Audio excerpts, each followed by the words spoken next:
ဟိုတလောမင်းနေတဲ့မိတ်ဆွေတွေဒီကောင်လေးပစ္စည်းပြန်ဝင်ထားပါပြီတချို့မရလိုက်တဲ့မိတ်ဆွေတွေပေါ့နော်ဒီကောင်လေးတွေပြန်ရောက်ထားပါပြီအဲ့ဒါလေးလာပြောပြတာပါဒီကောင်လေးကဘာလေးလဲဆိုတော့ကျတော့အင်ဂျင်လေမှုတ်လဲရတယ်လေစုပ်လဲရတယ်ပေါ့နော်အဲ့ကောင်လေးကျွန်တော်ဖွင့်ပြပေးမယ်ဒီကောင်လေးကတော်တော်အသုံးဝင်တယ်ဟောဆိုလေအားလေးတော်တော်ကောင်းတယ်လမ်းမှာလမ်းခင်းတဲ့နေရာတွေတို့နောက်ကျဘုန်းကြီးကျောင်းတွေတန်ရှင်းလုပ်တဲ့နေရာတွေပိုင်းညာတွေမှာဒီကောင်လေးကတော်တော်အသုံးဝင်တယ်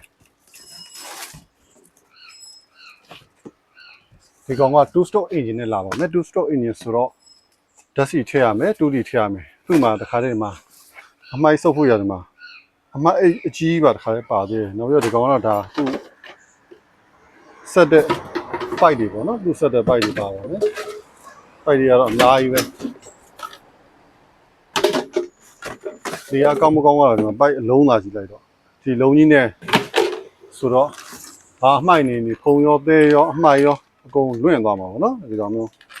ဒါတော့သူ့ရဲ့ spanner ပါမယ်နောက်ရဒီမှာ 2 stroke engine ဆိုတော့ 2D နဲ့ဓာတ်ဆီနဲ့ရောက်ရတဲ့ဒီမှာစီဝလေးပါမယ်သူ engine ပုံစံကတော့ဒီကောင်မျိုးပါ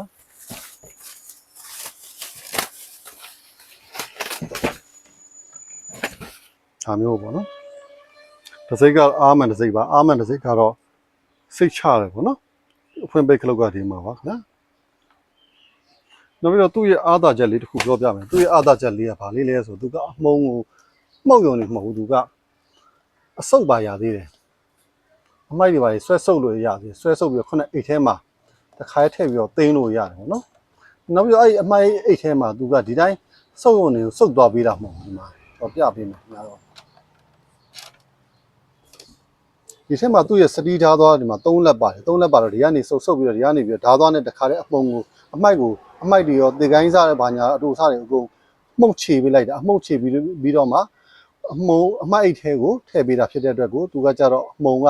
ညက်တယ်ပေါ့နော်ညက်တယ်နောက်ပြီးတော့သူ့ထွက်လာတဲ့အမုံကနောက်ပိုင်းမြေဩဇာတွေဘာတွေလှုပ်လို့တော့မှရနိုင်လောက်အောင်ဒီအမုံထွက်တယ်ပေါ့နော်ဒါမျိုးဒါကတော့သူ့ရဲ့အားသာချက်လေးပေါ့ဘာလို့ဆိုဒီကောင်တွေကအမှုတ်ပြီးတက်နေလာတာဒီကောင်ကတော့အမှုတ်တွေမဟုတ်ဘူးအဆုပ်ပါသုံးလို့ရတယ်ဒါမျိုးလေးတွေကျွန်တော်နောက်မှပြန်ဝင်ထားပါတယ်ဒီကောင်လေးကိုကျွန်တော်ရောင်းပေးမဲ့ဈေးနှုန်းကတော့4,800,000ကျပ်နဲ့ကျွန်တော်ရောင်းပေးပါမယ်တကယ်လို့မိတ်ဆွေလိုအပ်ရင်ကျွန်တော်ရဲ့ပြည်စုံတာ Facebook page Messenger ဒါမှမဟုတ်39952333 Viber ဖုန်းနံပါတ်တွေကိုဆက်သွယ်ပြီးမှာယူလို့ရပါတယ်အားလုံးကိုကျေးဇူးပါခင်ဗျာ